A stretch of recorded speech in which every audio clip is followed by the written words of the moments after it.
কুষ্টিয়ার senior judicial magistrate Mahmuda সুলতানার পদত্যাগের দাবিতে আদালত চত্বরে বিক্ষোভ করেছেন বৈষম্য বিরোধী ছাত্র জনতা। এতে বিএনপি ও অঙ্গ সংগঠনের নেতাকর্মীরা অংশ নেন।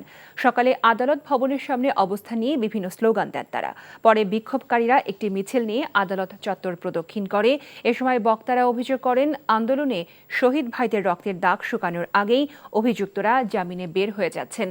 এর আগে গতকাল হত্যা চেষ্টা মামলার কয়েকজন আওয়ামী লীগ নেতা ও কাউন্সিলর সহ ৬ আসামিকে জামিন দেন বিচারক মাহমুদা সুলতানা। বৈষম্য বিরোধী ছাত্র আন্দোলন কুষ্টিয়ার সমন্বয়ক তৌকির আহমেদ বলেন, আইন অনুযায়ী জামিন পেলে আপত্তি নেই, তবে যে মামলার বয়স মাত্র ৪ দিন সেই মামলায় আসামিদের জামিন রহস্যজনক।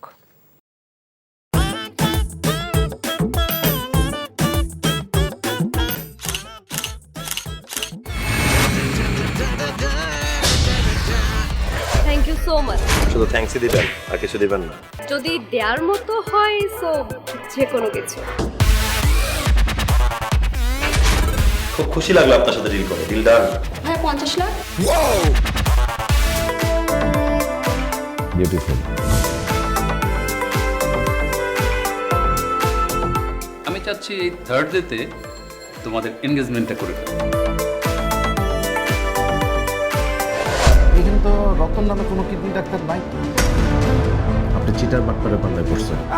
আল্লাহ রে, আমি কি করবো রে, আল্লাহ রে, আল্লাহ।